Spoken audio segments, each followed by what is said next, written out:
Hello, BookTube. I'm going through my vast back catalog of videos and assembling, by popular demand, all of the books that I got in the mail, all of the new books that I've talked about, in order to give you a kind of retrospective on them, because just assuming that, I mean, they're interspersed with dog videos and tag videos and discussion videos and a million other things. This concentrates them all, and I hope maybe by the end of this it'll be one playlist that I can make on the channel that will just be just the new books that I've received and what I think about them. There's a lot of times I just rejoiced in having company to open the mail and didn't really know the book and didn't get back. I didn't come back and talk about what I thought of it. Not so much in these earlier videos. A lot of these earlier videos, the mail is already opened. In the videos, I'm still looking at March and April of 2016 here in these TBR TBRs. That's what I'm calling them.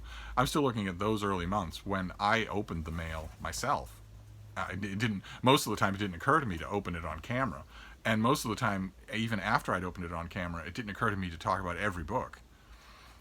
So these aren't complete in terms of the books that I've received. I don't remember. I know in looking at these earlier videos that I got a lot more books than I show and talk about, but I don't remember what those books are. So, well, sooner or later, I'm thinking that it was sometime in 2016 that I started opening the mail on camera. So sooner or later we'll get to that, but I don't think that's true here. And I've got a bunch of books. I combined a few videos to give you an idea of just the range, and then I will pick a pick of the bunch. So the first one is a Penguin Classic. Those of you who are new to the channel, I am told, there are 35 new people to the channel since this week, I guess. So those of you who are new to the channel might not know, I used to get a lot of books from publishers in the mail. Of course, that's all dried up because of the pandemic. But one of the things that I regularly got that I really appreciated was new Penguin Classics. So I got a Penguin Classic in the mail. Peter Ainsworth, I think was the translator. The book was the Penguin Classic Tales from the Decameron. It was a thin thing of selections of some of the most popular, the most famous tales from Boccaccio's Decameron, rather than, the whole 800-page unexpurgated thing. And the allure there is obvious because Penguin Classics markets a lot to schools. And you don't want to put your students through an 800-page book.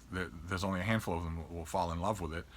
And the famous stories are all you really need to get a flavor for what Boccaccio is doing. So that's what this book does. And I believe I reviewed it. If I reviewed any of these, I'll try to remember to leave links down below just in case you're interested. The next one is it was a good selection. I'm passing over it quickly because I'm not a big fan of selections. Maybe I would think differently if I were trying to teach it in school.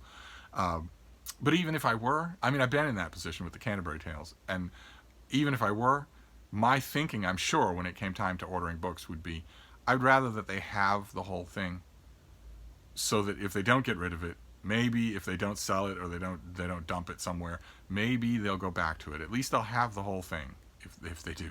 The next one is The Painter of Souls by Philip Kazan, which is a historical novel about the Renaissance painter Filippo Lippi, and if I remember correctly, the description of the book makes some highfalutin claims about his status as a Renaissance artist, something that maybe specialists believe, but that I don't associate with at all. And I thought the book was a bit on the lackluster side. I read a lot of historical fiction, and I'm a very exacting reader for historical fiction set in the Italian Renaissance, and I didn't think this brought anything to life. Then the next one is also historical fiction. It's Everyone Brave is Forgiven by Chris Cleave. A lot of people have looked at this book over the ensuing years and said that it's pure treacle, that they're embarrassed that they were ever induced by BookTube or anything else to buy it and read it. I don't agree with that. I thought it was tremendously effective. If I found a used copy or a paperback, I don't think I've ever seen this in a paperback, I would gladly read it again. I have only positive memories of it. A novel set in World War II. I think I mentioned in that earlier video that all of the conventions of the book are instantly recognizable. If you've ever read any popular historical fiction set in World War II, you'll recognize everything, but that doesn't matter. What matters is the execution. I thought the execution here was really good.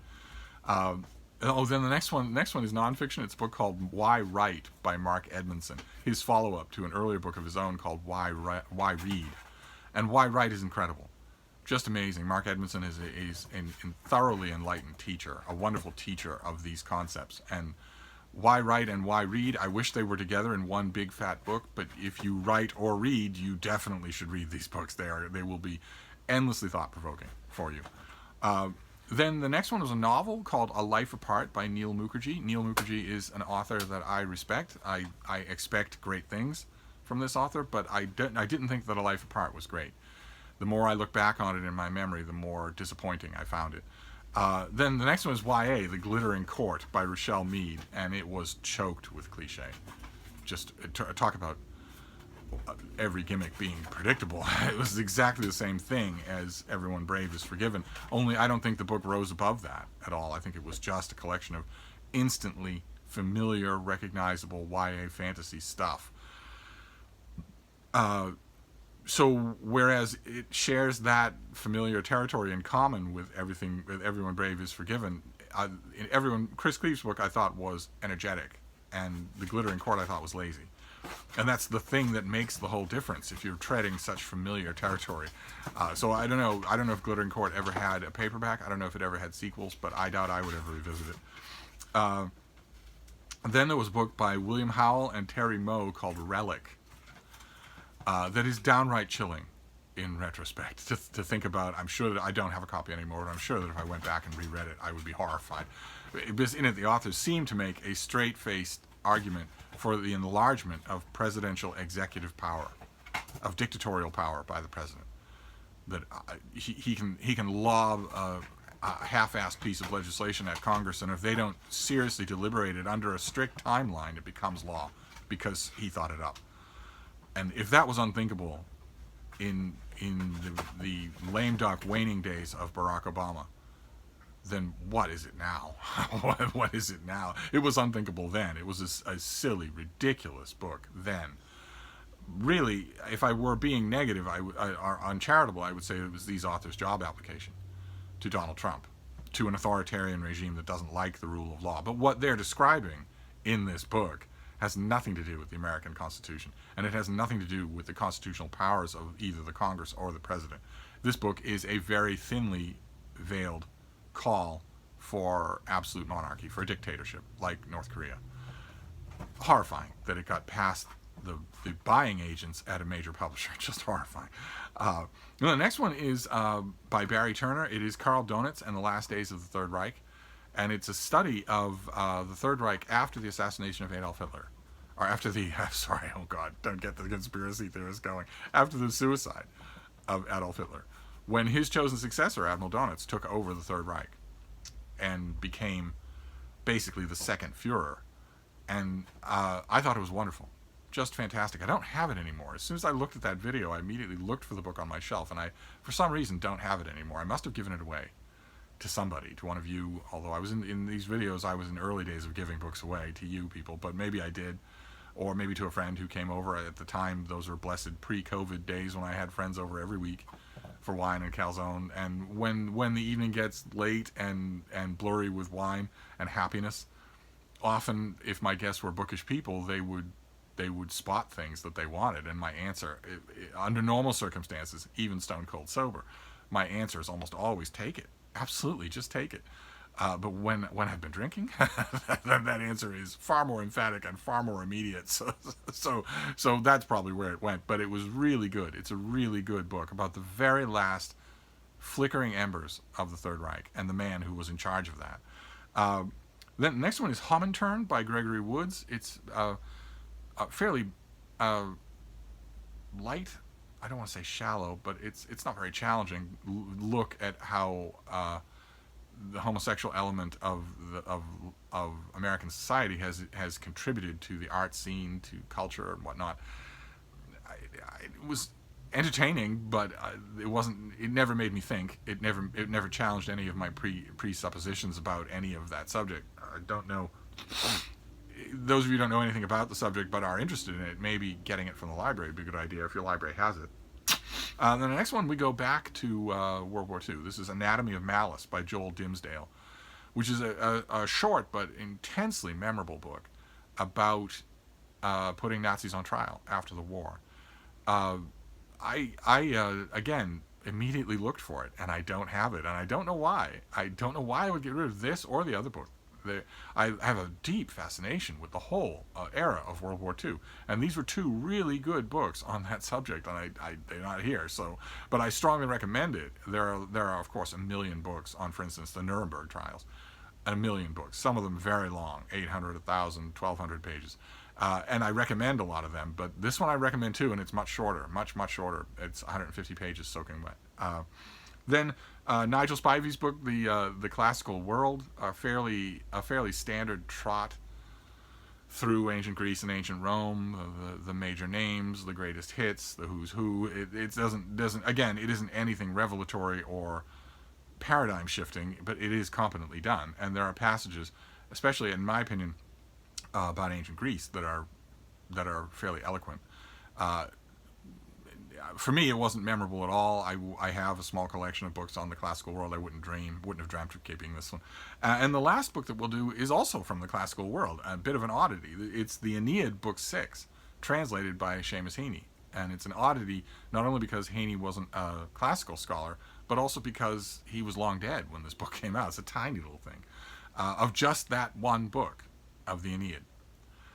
And at the time, I think I mused that maybe it was an attempt on the publisher's part to get lightning to strike twice, because Seamus Heaney, of course, made a barrel load of money for his publisher with his translation of Beowulf.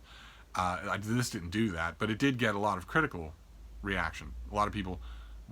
This is a perfect example of where the book itself is a minor footnote, but if you are the book's editor of the New Republic or the National Review or the NYRB or whatever, you're going to have a couple of people on your call list who specialize in classical literature or just Virgil. And you're also going to have a bunch of people champing at the bit to write about Seamus Heaney.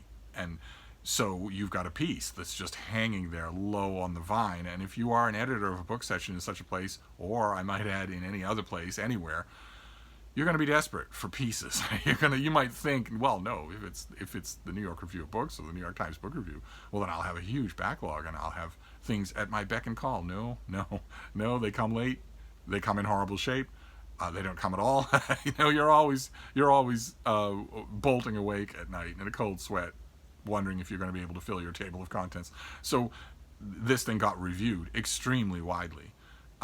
And ordinarily, under ordinary circumstances, I would have plucked out those reviews and stuck them in my copy of the book, but I don't have my copy of the book anymore. I'm not sure that I would want it, just one book from the Aeneid, even though I'm a fan of the translator, but I'm still confused why I would get rid of it and where I would get rid of it. So, but one way or another, that is TBR TBR number 7, and the bean of the batch, the pick of the litter here, is the Karl Doenitz book. I think it really is. I mean, Anatomy of Malice is really good too, but the Karl Doenitz book is a contribution, a genuine contribution to World War II history. I could wish, I think in my review of it, I think I remember reviewing it, and if I did, I think I called for that I wish that it were much longer. I wish that we were learning a lot more about Admiral Doenitz. I wish that it were, in other words, a full-dress biography, instead of a splinter biography, which is mainly about, I mean, you learn everything that we know about Admiral Doenitz, but the book is mainly a splinter history about his organization of the end of the Third Reich. And that's interesting in its own right, and you don't ever want to fault an author for not writing the book that you wish they'd written, but still, I would like, it left me wanting, a stereotypical want in my case, it left me wanting a big 800-page biography that I don't know exists in English. If it has, I've missed it. But that still gets my highest recommendation. If you are interested in World War II, and maybe you know somebody who has the whole wall of World War II books and is constantly reading them and rereading them and just can't get enough of the subject. First, I thoroughly understand that. It is a genuinely epic subject. Not just in the trite ways, not just in the History Channel ways. It is a genuinely epic human story. So I understand that completely. It's one of the only things where if somebody told me I only read books about World War II, I would jump into asking them questions instead of taking a mental step back and saying, boy, aren't you limiting yourself? It's one of the only subjects where I wouldn't do that. But second, if you are, or if you know someone who has that wall and they don't have this book, well, you should rectify that, because this belongs on that wall. So that's it. That is TBR TBR number 7. We're creeping through these things, so I really should, if I want to make this a serious effort, I really should pick up the pace. So maybe I'll do another one of these this weekend, and then another one on Tuesday, and then back again on Thursday. But for the meantime, I'll wrap it up here so this doesn't go on forever, and I will see you soon. Thank you, BookTube.